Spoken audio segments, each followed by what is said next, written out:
Mhm.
Mhm.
Right enough?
Hello.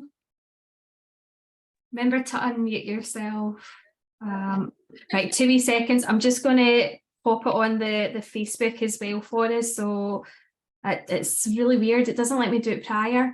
Share onto group and then onto what's it called? Holistic. How are you? I'm good. How are you? Yeah. Oh my gosh. I look a mess. So I've had like a hectic day today, just running after the kids. You probably get it. It's just one of those ones where the kids were playing up big time. Yep, sounds about right. I think I literally just, I was like, I'm just going to throw my hair out, chuck a hoodie on. I was like, You're just, honestly, you're like me. You're like a mirror image. Just going to go on with it. It's so bad, isn't it? Like, see, after this, honestly, we'll need a large glass of wine or a big like bottle of beer or something. Yeah, I'm with that. Right, so join Daniella and I for a chat. Okay, so that's fine, isn't it? Yeah, that's fine. So yesterday I couldn't see, or no, it wasn't yesterday, wasn't it? No, it was 2 days ago. I couldn't see anyone comment, so it was only afterwards I saw it and I was like, oh no, it's so annoying. Okay, that's fine. I think we're live. Yay! All right, so here we are. I know, such a great idea these, by the way. I'm so glad that Cara suggested doing it, because I never would have thought to do it. Yeah, no, it's a brilliant idea. I think it's really good, It's a really good idea. And I'm really excited to chat with you as well, because your online presence, Daniella, is amazing. So yeah, I'm really excited to pick your brains with that one as well. So first of all, welcome everyone to this evening's graduate conversation with Daniella Malcolm-Stewart, who runs Woody's Holistic Grooming. I know, yeah. And I'm sure everyone will have heard of you anyways or seen your posts. So we're going to have just a wee casual chit chat, Daniella. We're going to talk about where you started, how you started, why you started. And then we'll go on to your time with the HGA, and then if you have got any success stories for us, then feel free to share them as well. So tell us first of all a wee bit about yourself. I just got distracted by a cute puppy that ran behind me. I heard the door going. I was like, oh, please, not the kids. Puppies are acceptable.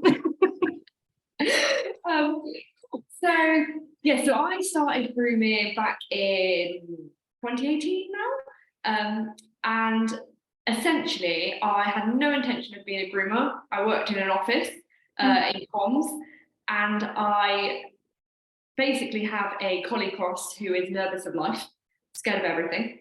So I took him to a groomer's, and he had a bath and he was fine. When they turned the dryer on, he tried to jump a fence. Luckily, I was in reception and I managed to catch this full-size collie in midair. Don't ask me how I did it. I will never be able to do it again. That's mum strength. It was madness. So he was terrified. And I thought, by this point, I'd already been doing behaviour training. I'd been doing all these other things for him because of all the issues he had. That I was just like, oh, fine, I'll go and do some grooming training as well. And so that's what I did. I went off and trained. I only did my level 2 because, like I said, no intention of it being a career. And then when I started grooming Max, I started grooming friends and family's dogs. And even during the training, I was just like, this doesn't sit right with me. I just don't like the way this is being done. And so I started grooming friends and families, and suddenly I then realized there were a lot of dogs like Max who struggled in a traditional grooming environment. They struggled around other dogs for various reasons. So I decided to open up myself. It was a massive learning curve, and I will 100% admit that when I started grooming, I was probably about a year into it, and I just sat and thought, I haven't got a clue what I'm doing. This is awful. Like, some of these dogs that are coming through are just nuts. And I'm like, I don't know where to go with this. And I was sort of battling through and trying to research online. But again, all the research that I found and all the information, even all the courses, they were very styling heavy. Yeah. And I just thought, but this isn't dealing with the issue that I've got, that I can't do the style if the dog don't want to stand still. So I was like, this isn't. And I even went on a seminar about difficult dogs. In fact, I went on 2. One of them I really rated and I liked. She was sort of on my wavelength. Another one, obviously, I won't name names or anything like that, but I felt they completely missed the whole behaviour thing. Now, because of what I was doing with Max before, behaviour-based, I'm very lucky that I was networking with a lot of trainers and behaviourists and all that kind of thing. I already had some minimal knowledge about it. And I just thought, this doesn't add up with what I was being sort of taught. And so I was like, do you know what? There's got to be something. And then that's when I found and I was like, oh my God. And do you know something? It must have been just bang on the right time, because you were like the first to enroll. Yeah. So yeah, it was as though like just everything was just set for you joining at that specific time. It's like the law of attraction, isn't it? I totally the thing. Absolutely. I strongly believe everything happens for a reason, because I was all up for giving in the towel. I was like, no, I can't do this. It's too hard. And you're competing with like, how do I get through to people that, why are they going to pay me when they could go somewhere else and get the job done? Yeah. Whereas they can pay me and I'm, potentially going to send their dog home half done or something like that. Well, maybe it's just me. Maybe I'm just living on cloud cuckoo. But then obviously started joining at the HGA, and it was literally just like, without sounding really cliche, it was like angels going like, oh my God, I'm not mad. And For me, I was breaking a sweat thinking, thank God people are actually interested in learning about this stuff, because it's the same experience as you, honestly. Everything that you attended was just missing the whole point, like you say. 100%. Yeah, you just start to doubt yourself, don't you? You can kind of start thinking maybe it's not a thing, maybe we should never kind of venture into the behaviour side of things because there's no market for it. But as you well know now, there's a huge market for it. Massive. And I think for me, like, one, the HGA gave me that confidence, because I am one of those people that I like the piece of paper, and I know for some people that's not relevant, and that's absolutely fine. But for me, I'm one of those, I need to know. And I'm constantly asking why. I mean, even I've done the diploma, I'm still doing lessons, and I'll still go back to, but why? Why? And the one thing that the HGA also encouraged me to do, which again, I recommend to every single person who's doing the course, is networking. Networking is huge. So I'm very, very lucky in the sense that I have got myself into a network. So I work in a team collaboratively with myself I'm the only groomer. And I've got 3 behaviourists, one of which has got over 30 years experience with behaviour, and honestly, she's like some kind of goddess. I've got 2 canine chiropractors and my Garland myotherapist, one of which I'm doing a talk with soon, because I'm honestly, the things that she can pick up from a video, again, blows my mind. And she has really opened my eyes to things in the grooming world that I would never have even considered. Have to share it on the space then, Daniella, you know. Yeah, definitely, because it's so useful having, like, you know, physios and chiropractors, what they can see and what they know and what they're looking at. To me, it's almost alien as to why this isn't happening normally, like that should all definitely be. On top of them, we've also got a qualified canine nutritionist, and we've recently got a vet nurse who's a trainer as well. So we work as a collaborative team. So we have a WhatsApp group, we've got a Facebook group that we offer, so anyone can join the free Facebook group, and then there's also a membership group. But yeah, we work as a team, so we collaborate each other. So if I've got a dog in the groom room, I'm like, do you know what, I cannot get to this dog's back legs. I don't, you know, it's really not liking me. I'm trying to get to that back leg. What am I missing here? I'll sort of send some videos across to Louisa or to Claire, and within seconds they've normally come back with, that dog's got a dislocated patella, or have you look at the way it stood and the bowed legs? But the great thing about that, I can get the pain chart from them, fill it out with the client, and say, look, this is what I found in the experience, or this, you know, I've struggled to do this part of the grooming, but actually I think this is what's going on. Suddenly the client goes, oh, they get it. And yeah, it's amazing. I mean, the success story I was going to talk about, it's sort of a work in progress. So it's not quite a success just yet, but we're getting there. Yay. Was a little Shih Tzu that I worked on called Annie. Now, prior to me going on maternity leave, I was working with Annie for about a year. And this little Shih Tzu, bless her, she'd been banned from groomers for biting. She was severe cases. She's bitten, she's drawn blood. And it was all, but for about 6 months, couldn't get anywhere near her at all. Literally sit in the corner of the room, shaking. And this was all, I think I was doing the diploma at the time. So I was using some of the stuff I was learning to work with this dog. And we were getting sort of somewhere. We always just got to the same point where she'd sit on my lap, I could scissor out a little bit, but she just never got to the point where I could do a full groom. And her owner, actually, between the 2 of us, she decided that she was going to do it at home because the dog trusted her, she felt safe with her. I was like, yeah, absolutely. I gave her some tips, and so she was doing it herself.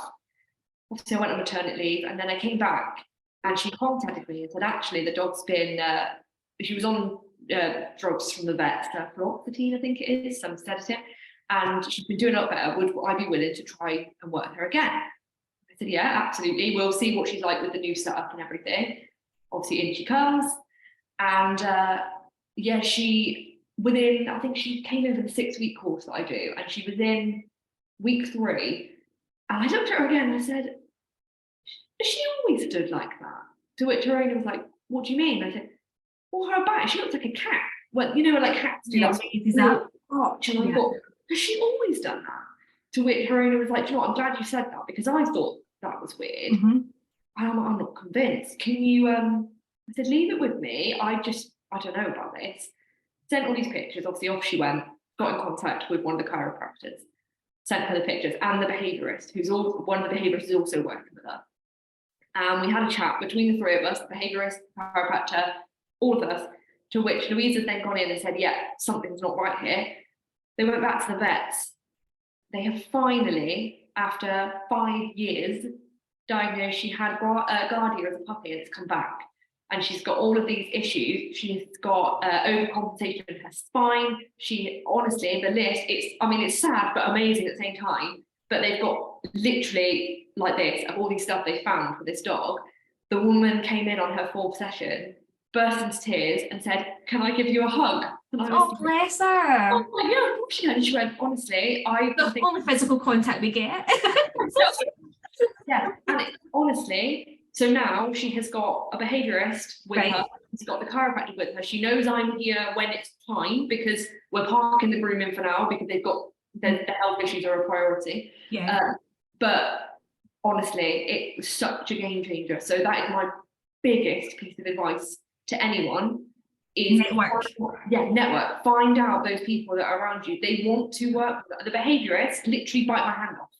To the point, most of my business now comes from the behaviourists. They want someone who is going to listen to them, but also it helps you because I know from experience, one of the hardest things with this whole thing, trying to get the clients to buy into what you're doing and why you're doing it. If you've got the behaviourists fighting your corner as well, then they will back you up and they will say, and that's what I love sometimes, is I will email across the behaviourists and we include the client in it, so we all talk together. And it's a really good thing to do. Synchronized care, Daniella. I am getting goosebumps, honestly. I love stories like that, honestly. It's amazing. I massively, hugely recommend it. And the other thing I would say to anyone, again, it was the HGA that gave me the confidence to say, do you know what, I know what I'm talking about. There is no way on this planet that 2 years ago I'd have gone and given a presentation about stressless, well, not stressless. I absolutely love the fact you're getting up there and you're actually going out and you're being the face of it, Daniella. You're not afraid now to speak in public, and you need to keep pushing forward with that. And this is every student on the HGA as well. I'm encouraging you all to get out there and actually tell your story and actually, just raise the industry standards, because it's going to take more than just one person to do that. It is. And don't be afraid. So even today, I've been in conversations with a canine dermatologist who is a vet, but I said to him, I was like, look, I want to know from your perspective, is there a problem with me? So if a dog comes in and they're matted, but they are not ready for clippers to go near them, is that a problem for me to wait a little bit and see what the training is, or is this something I need to push through? And his sort of response was, well, do you know what? Yes, obviously we want to get mats on, but actually, that's when you can. If it's desperate, that's when we need the vets, and the vets can do all these solutions and all that kind of stuff. But what he did say was very interesting was about baths. Actually, dogs don't need bathing as much as we think they do. So I've said that for ages. Right, okay, here's an honest truth here. I only bath my Tibetan Mastiffs once a year. Yeah, Max and Monty, I could probably count on one hand how many times they've had it in the last 2 years. And they're fine. It doesn't smell. Yeah, they don't. But, and it's the dermatology side that I think the grooming training is lacking. Like, we sort of, when I was doing the HGA, I can't remember which unit it was now. Probably changed anyway. Probably, yeah. And it was when we were talking about the skin function and how the fur actually grows. That was the first time I'd ever heard the phrase anagen and telogen in hair. And when I said it to my mum's a hairdresser for humans, and she said to me, "What do you mean you've never heard of, what, you didn't go about hair follicles?" And I said, "No." So there was no science in training, it was minimal.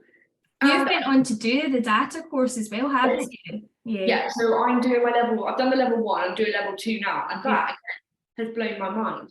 And the other thing that I've also done, interestingly, is I've been in contact with a trainer from ZSL, Zoo Society London, who does cooperative training. And I'm waiting for him to get back to me to confirm whether we can go and watch and see how they're doing it with wild animals. So, because my theory is, I'm sorry, but if you can train a lion to offer a body part, coming along with you. Honestly, if I can I need to chase him up actually, because I made with him weeks ago, but he was really on board with it, but he obviously had to he has to go it through obviously HR and all that. Yeah, of course. But yeah, honestly, it is getting out. But he also, because one of the behaviourists that I know knows him. That's how I got the contact. And he also said he wasn't aware about the grooming world. He actually thought that them and ZSL are miles behind the dog industry, but actually they're miles ahead of us. Yeah. And then you've got sort of vets like Amber Batson. She's another one that, you know, big in the vet behaviour world, and she didn't know about the grooming, how different it is. And so having those, they want to hear from us, and they will then help us. And so that's the thing, is don't be afraid to use your voice. And videos are amazing. Videos, honestly, do it. I think you're the master of videos, I have to say. You put mine to shame. I was like, honestly, I need a bit of that. Like, yeah, honestly, and it's all it is an iPhone sat on the shelf. That's all it is. But I've found as well, because, and it all started from me thinking there were a few dogs where I'd have to send home, and I'd basically done nothing because I couldn't get near them.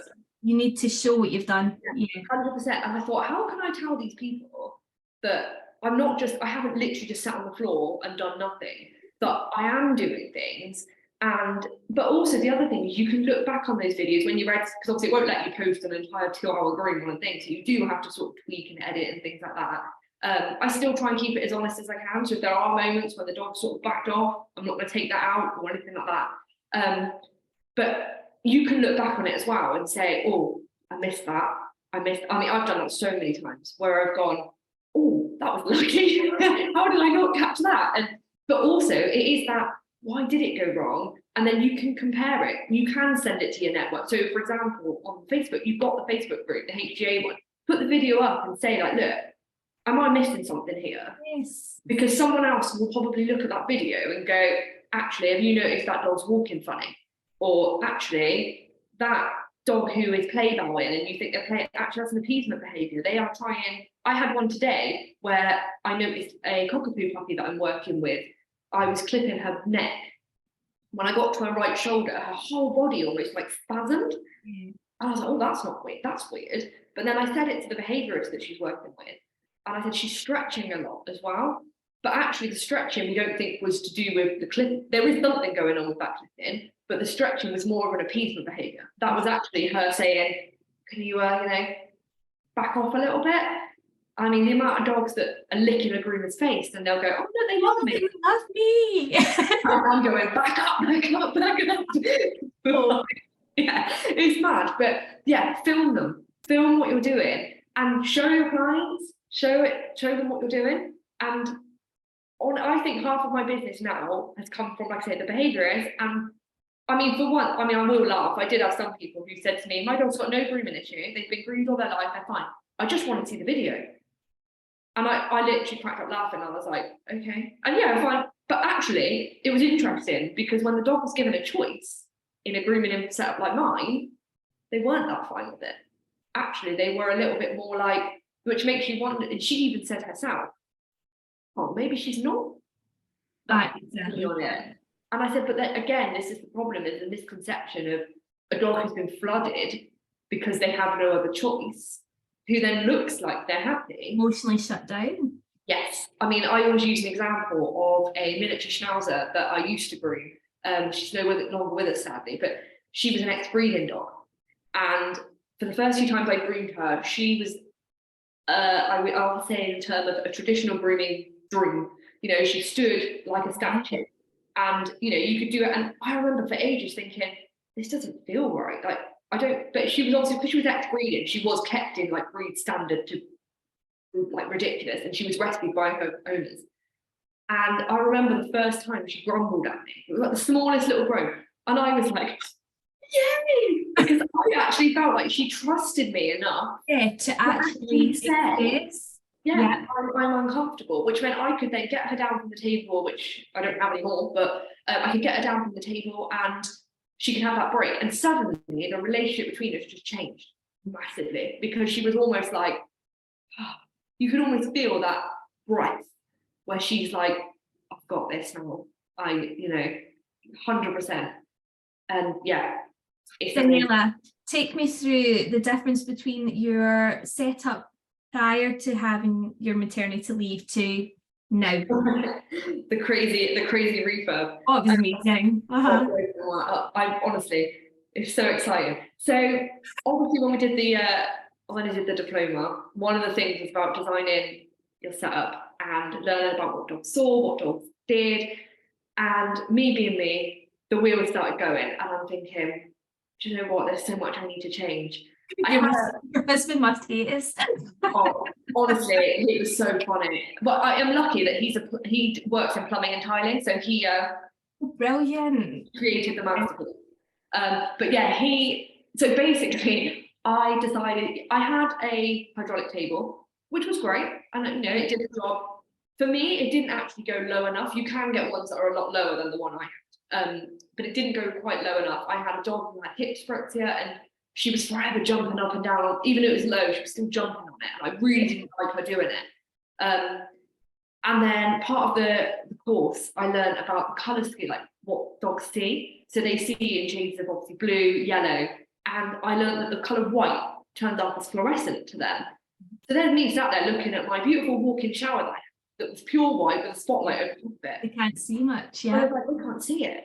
This is awful. So I was like, what do I do?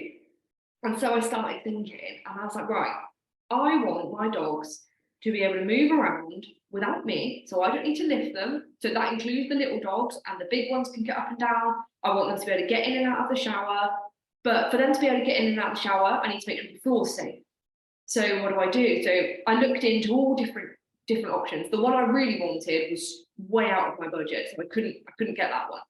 But I compromised, and what I instead installed was, I mean, you can't really see it at the moment, but it is tiles, but they're anti-slip tiles. They've got a special coating on it. They're quite rigid. They don't look like tiles, and underfloor heating, which is amazing.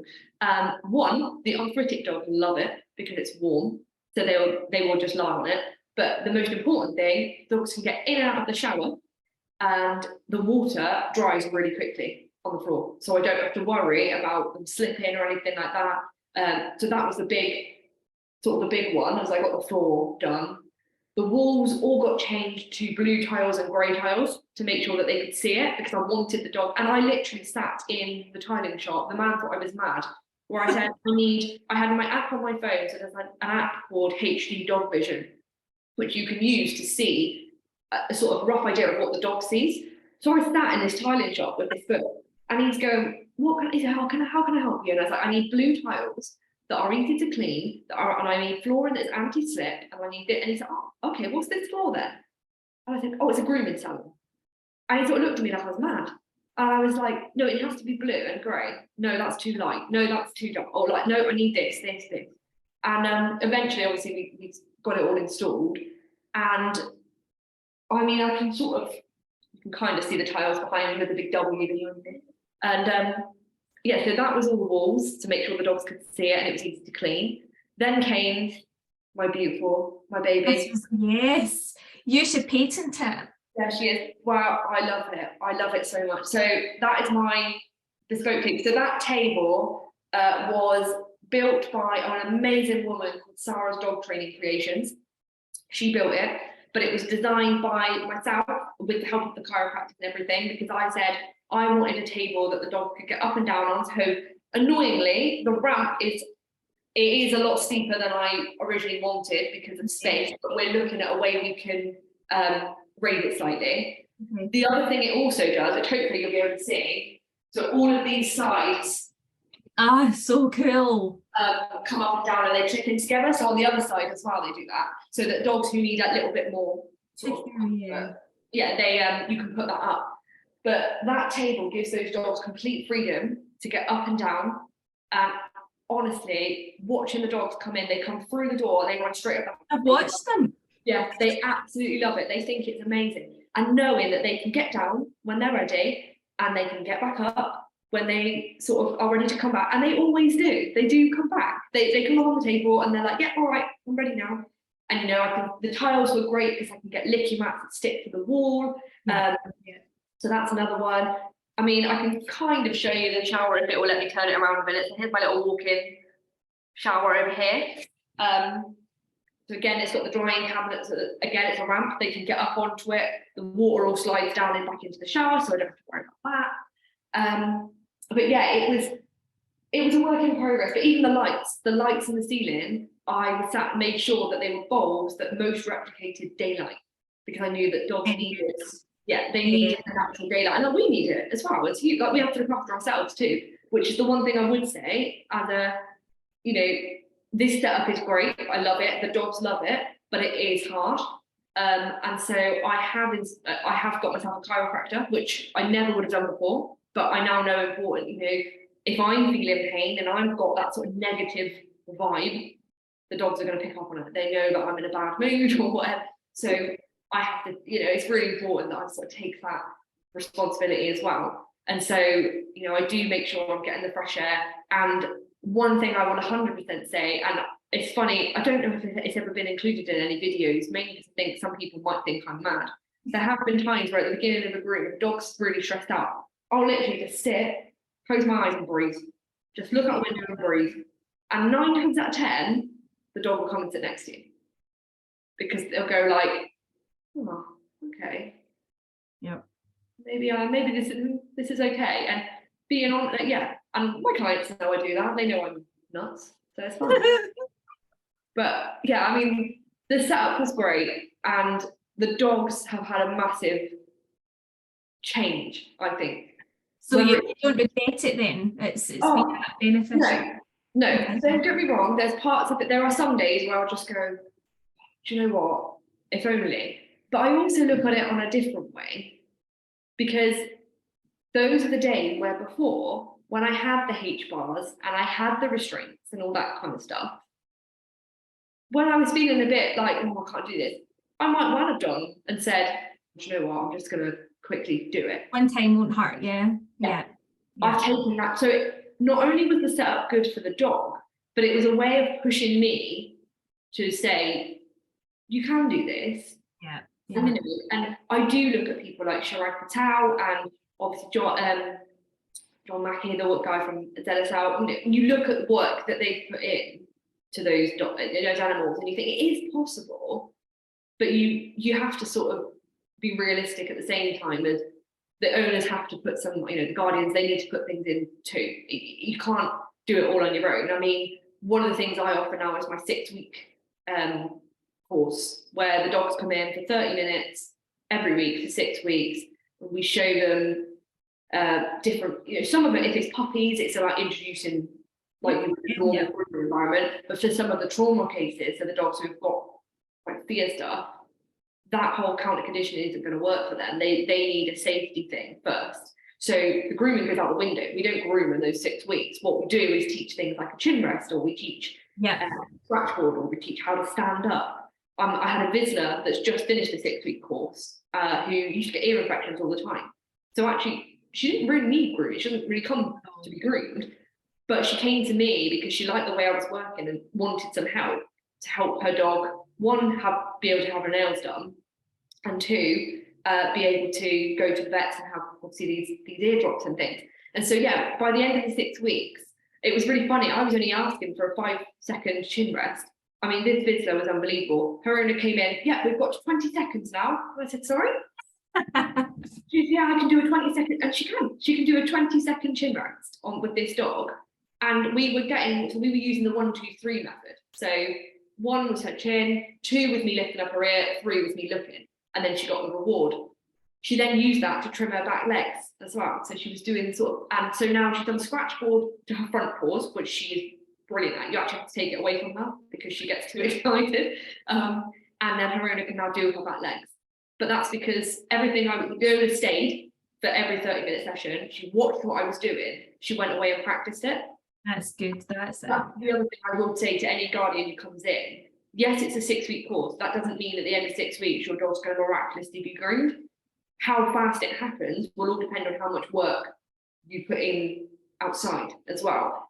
And I would say that's another thing to any of the students, when you are putting that stuff in, and graduates as well, I guess, that when you are putting the stuff in, don't be too disheartened if it doesn't work out straight away, because it's a process and it takes time. But as long as you're honest and upfront and you're telling your clients what you're doing, they can't argue with you. And that's my biggest piece of advice as well. That you've got so many. I didn't even need to ask any questions, Danielle. You've just went ahead and just said it. I could listen to you. I get carried away. You do get carried away, but it's a passion, isn't it? Yeah, When you're really engrossed in it, you become really passionate. And it's so obvious and transparent in you that you're so passionate about what you do. What's next for you, do you think? I think it's interesting because as I've been I still think one of the things I'm passionate about the most is that education side. I like the education side. I think it's important that the amount of people that are coming out and starting as groomers is scary at the moment. But I just think the education that's out there at the moment, apart from the HGA and I know it's Sue that's brought out another one as well, that it's so silent heavy. And I just think we really, really, really need to start back with, and it is the whole term holistic, is that whole picture. It's not the woo-woo, the holistic therapies, that's another part to it as well, obviously, but you're more focusing on that wholesome, that whole holistic perspective. Absolutely. And it does go hand in hand, and I think that's what people miss. It does go hand in hand. I mean, one of the behaviourists, when I did my presentation about what happens in a grooming salon and traditionally, the restraints and all this kind of stuff, and the dryers, and she turned around and said, well, why am I teaching a bucket game or teaching a dog to settle on a platform in a puppy training class if when they go to the groomers they're not going to use it? And I said, exactly, this is the problem, they're not using it. So actually it is getting that education. So, and the amount of chain reaction, isn't it then? Because all of these other professionals are putting in the work and nothing's happening because not everyone's synchronized. Yes, 100%. And again, the behaviourists have said they've been working on trauma cases, and they'll say, well, we've been working on this, working on that, and then they'll go, oh, but then they've gone to the groomer and this has happened. The behaviourists, one, don't know anything about it because the groomer's not going to tell them what's happened, and maybe the groomer doesn't even know that there's anything to say. Well, I was talking about one client about trigger stacking and about how if the puppy's gone in and they're down their nails and they don't want it, and the groomer holds their paw and says no. So the dog's licked, it's panted, it's gone through, it's gone up that ladder of aggression, and all right, maybe the groomer's managed to get it done because they've chucked a muzzle on, they've chucked another restraint on, and they've done it. Dog then goes home, and maybe the groomer said to you, oh, you need to work on handling your dog's feet. So you panic, go home, start touching your dog's feet, bang, dog bites you, and you go, whoa, it was really out of the blue, but it wasn't out of the blue. What happened was what happened in the lead up to that. And again, it's not just in that sense, but the pain. I mean, pain is a huge thing. Hence why I sort of wanted to reach out to Louisa and get people sort of seeing that as well, because I actually was lifting a dog the way I've been taught in grooming. I was doing under their armpit, and one of the chiropractors had come with her dog, and I said, can you show me if I'm doing this right? I said, because I'm starting to question everything I was ever taught. And when I showed her how we were taught, her face, she just was like, why on earth are you doing that? And I said, oh, but it works like that. It's a ball and something. No. Just because it does that doesn't mean it should do that. And she's like, no, absolutely not. She then showed me a different way. And I've been trying to do it with some of the dogs in here. And the difference, just something as simple as that. But if we don't know that, then that's why, again, it's really important. It is that whole picture. So what someone may say, oh, your dog doesn't like their feet being touched. Well, actually, is there something going on in that leg? And we are, at the end of the day, we can't be a jack of all trades. We can't know everything. But what we can do as groomers is recognize that something's not right and feed it back to the client and feed it back to the right people. Yes. We can work with the vets. We can work with.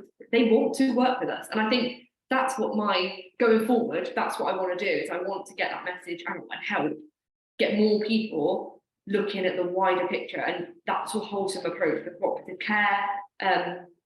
That's the dream. I'm already halfway there anyway. Trying. We'll get there. We definitely will get there. So, I mean, honestly, there's absolutely nothing I think I can ask you. Oh my gosh. Let me see. do you find you're more confident? Well, I think that's answered anyway. Are you more confident now since taking the course? Yeah. Yes, 100%. And like I said, I was one of those people that sort of need the piece of paper, Yeah. but it was knowing it, but it wasn't just, it was that chance of going, you know, doing your own research. I think that's what's really nice as well, that the answers aren't just given to you, that you've got to go out and find them. And you can learn so much from other people as well, other people's research and things. I can't remember who it was on the graduate course with me, and they shared something really simple like that. If you put on Google and you put PDF at the end, you'd find all these sort of like, and I was like, now I do that. It's amazing. It's so bad actually, you lose hours. Yeah, I do that literally all the time, and I read it, and some of it goes over my head, but again, it is that sort of, well, why? Like, one of the things I'm trying to find out now is the whole curly coat thing. So if you look at human hair, if you've got curly hair, you're told to only wash it, only brush it when it's wet. You're told to air dry it. You're told to, or you'll break sort of the strands, you get split ends and all this kind of stuff. And it always makes me think of the cockapoos, and I think, well, hang on a minute. I know they've got different hair follicles. We've got singular, they've got compound. But is there a correlation? Like, is there something there that, are we, by brushing and straightening the coat, are we actually ruining it? And when we're telling clients to brush their dogs, and we're moaning at them because there's going to be matting, but actually, is there something else we need to be looking at? I don't know the answer yet. It's what I'm hoping to find. Let us know when you find out. But that's such a good point. Yeah, and I've been doing it myself, like with my own hair. If you leave it to dry, like mine's, I don't know, it's half curly. It is sort of that, but again, it does go back to that whole, well, why aren't we taught that in?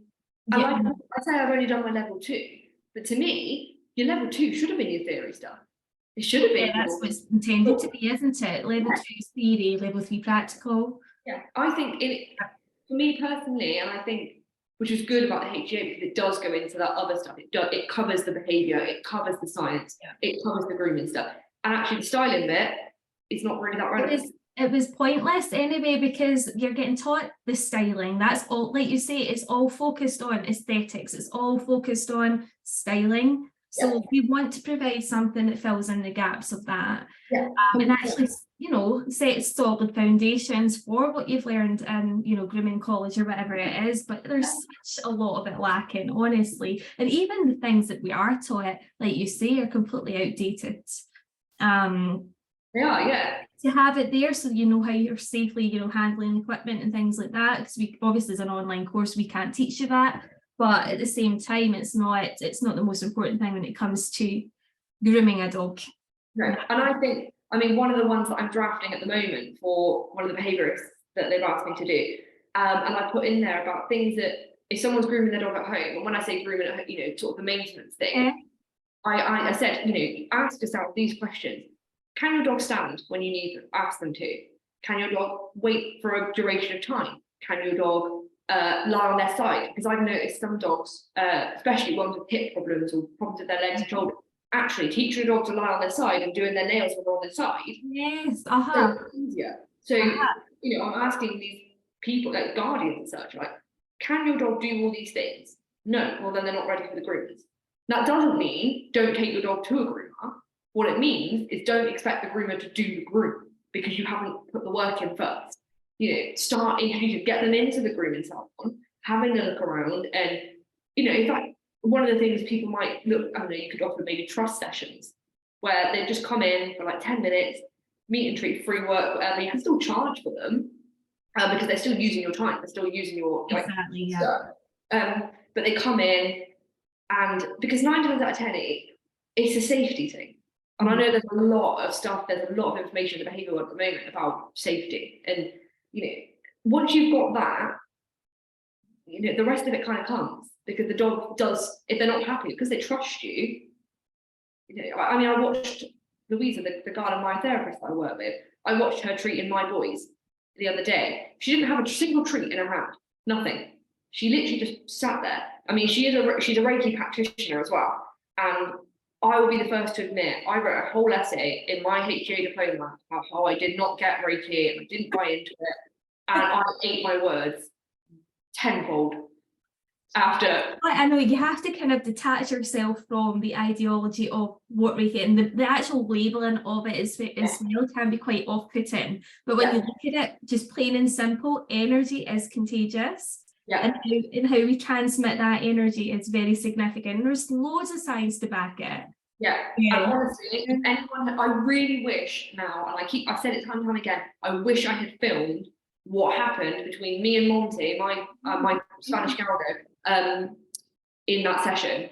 And that was another turning point for me, where I thought, because I used quite a lot of treats, but I'm now starting to phase that out a little bit, because actually watching what she did, and I think, John, it's so true, because he's taken him 3 or 4 sessions before he's even allowed her to touch him. I mean, she's still not been able to treat him properly yet, but he's got to the point now where he will actually, and I think, you know what, that's so true, because they trust her.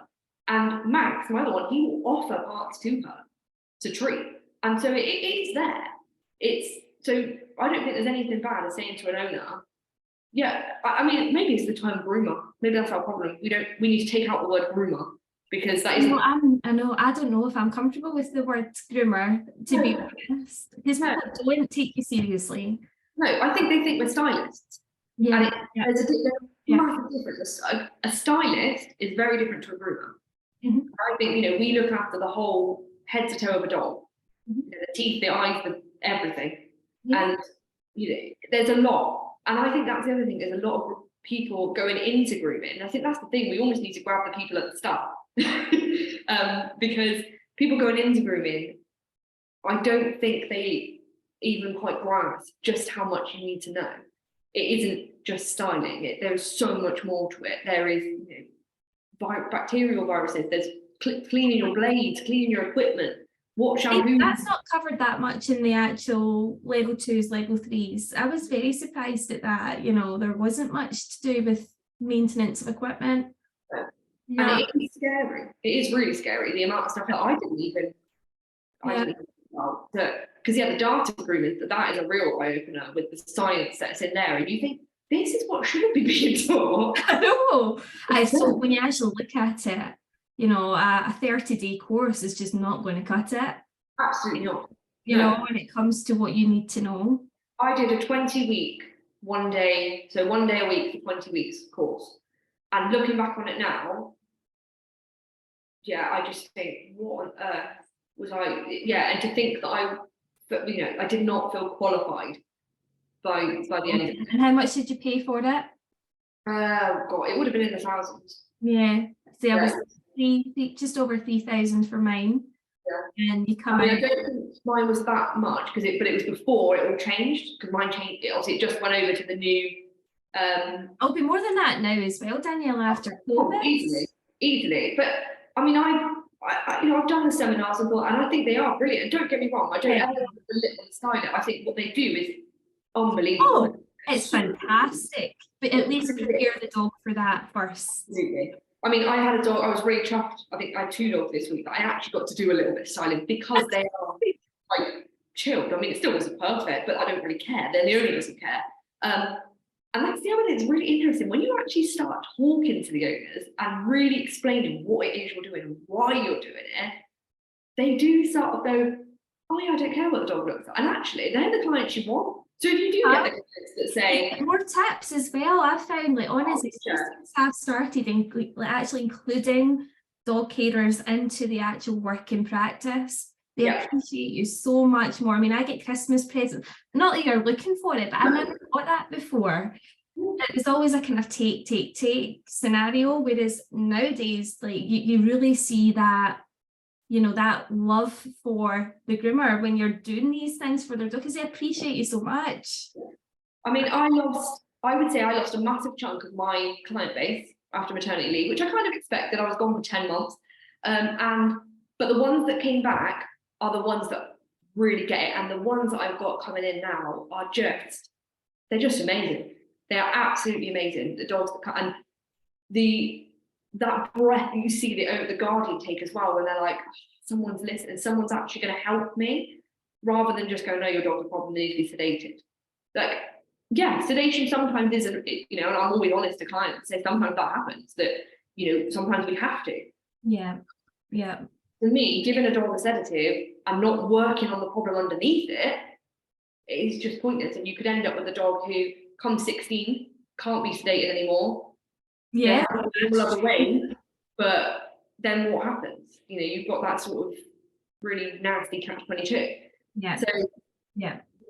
And it is getting in with the puppy trainers as well, speaking to the puppy trainers, going into the, like, I did go to one of Amy's, I went to one of her classes, her puppy classes, and just had a chat. Get to know, also, when you're talking about networking, Danielle, get to know your local breeders. Yes.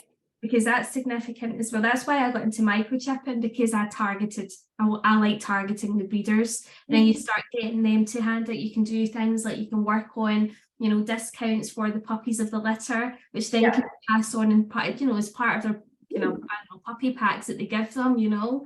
And it's just getting them in that right kind of first step initially as well. So that when we're talking about networking, it goes so more, you know, far beyond professionals as well. It's to do with the people that you know, your actual people within the family homes that are bringing in these puppies, you know, getting into their network as well. Definitely. Oh, it's honestly, I love listening to your story. Honestly, God, it's just, that's what makes it worth it. Yeah. You know, that is what makes it worth it. It's amazing. You need to get yourself in the press as well. You need to get yourself in. I said, do you know what? We were meant to do that, weren't we? We were meant to do a wee brainstorming session. Yeah. That's another thing. You need to get, local press is going to really do you the world of good. It's going to get you another kind of avenue to get more public speaking gigs as well, because you need to be out there speaking. Definitely. So I'll need to talk to you anyway. I said that to you earlier, didn't I? So I'll have a wee word with you maybe later on in the week. But yeah, so you have covered absolutely everything. If anyone has got questions for you though, I'll just direct them to you, because I think a few people watch you kind of religiously anyway, so I think they'll probably. I am very much open. I get people messaging. I mean, bless her, I had a lady from Sweden, I think, was messaging me. But like, they were speaking to Canada as well, were you not? Yes. Yeah. So there you go. Yeah, and that's the thing. I'm happy that if someone's sort of stuck on something, or they want ideas on, obviously because my setup is very weird. Yeah, if they want sort of know, I'm happy to answer questions. I think for me the hardest thing right now is I only work Wednesday to Friday, because I'm trying to juggle it around 2 children under the age of 4. Who thought that was Do not get me started. I totally get it. Yeah, it is really, and it's hard work. So I think that's my other reason why I want to sort of get more into the sort of getting the message out and the helping as well, the helping teaching and helping getting people there, because there's going to come a point very soon, I think, where I can't take on any more dogs. Now that is a very important point as well, and that's why we keep trying to push for more people to join us, because we want to have a network of groomers, not just other professionals, where we can rely on, especially when we're like you and I, we're one-to-one. So we don't really have anyone else to cover us if we fall sick or if we go on maternity leave, and you know that can often really disrupt the good that we're doing every day as well, if we have to, you know, take a break for 6 weeks or so. So yeah, no, definitely Daniella, thank you so much for joining me today. And by the way, I'll send you that out in the post as well. I'm so excited. I know, I don't know if I can get away with wearing one. Why? You invented it. Of course you can. I'll just certify myself. Yeah, you wrote it. I think that kind of counts. They're so pretty. I actually like it, and it's just a traditional backing, because I've had ones with the magnetic and it doesn't work. So yeah, I'll send that out to you tomorrow and get it for Monday. So oh well, okay, well I'll let you go back to your kiddies. I'm going to go and chase mine up because it's been. I hope your mine are asleep. Oh, what's your secret? Oh no.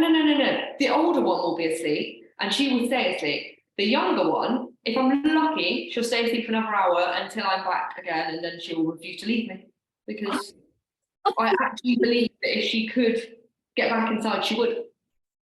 I don't know. She's something else. Do you think that's you giving up now? Is that you had enough? No, I want to go again.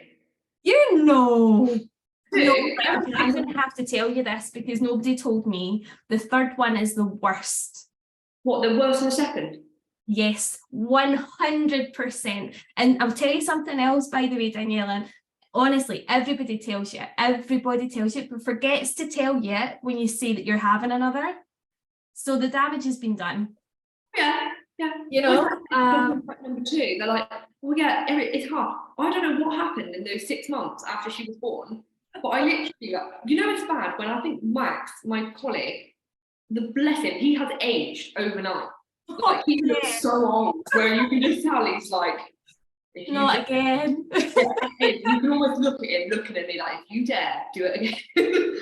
I'm not. Dear, honestly, don't get me wrong, you wouldn't change it for the world, right? You wouldn't. They're here and that's it. But sometimes I just look and go, what the hell did I do? Because it's hard work. It's when I look at Max, like I said, my colleague, the first dog that I had, he was my problem child, as we call him. He's the reason that I'm doing all of this. And I sat there and looked at him and I go, I thought you were hard work. I'm like, you were easy. Could you imagine sitting with your children, right, chin rest? Oh, God, yeah. Right. So to be fair, I do say sometimes I do forget that I'm talking to my children, not dogs. And yeah. Oh no, good. Oh bloody hell, it works, doesn't it? It actually does. But I've got Emma, my 3-year-old, it puts most adults to shame when it comes to dog handling. She knows she's she's so good. She was in the groom room with me the other day watching how we did it. I swear to God, I think it must be a girl thing though. No offense to any boys if ever we get any students coming in that are male, but I swear, like, my boys just couldn't care less. They frustrate me. I used to, like, honestly, I go through like the whole conversation as well with Jack, my oldest. I'm like, you're the dog detective. You can't do things like that. Oh, Emma loves that book. She does. Does she? Oh, bless her. But no, yeah, she knows all the time, and she'll say to me like, "Oh, can I touch him?" I'm like, "Yeah, that's fine." And she went, "Oh, Mommy, he didn't like that." I was like, "No, he didn't." So she'll. That's awesome. So again, when they say you can't teach dogs, you can teach children too. You can do it both. Right, well, I'll let you go back to her then. Thanks so much, Danielle. I'll catch up with you later on in the week as well, okay?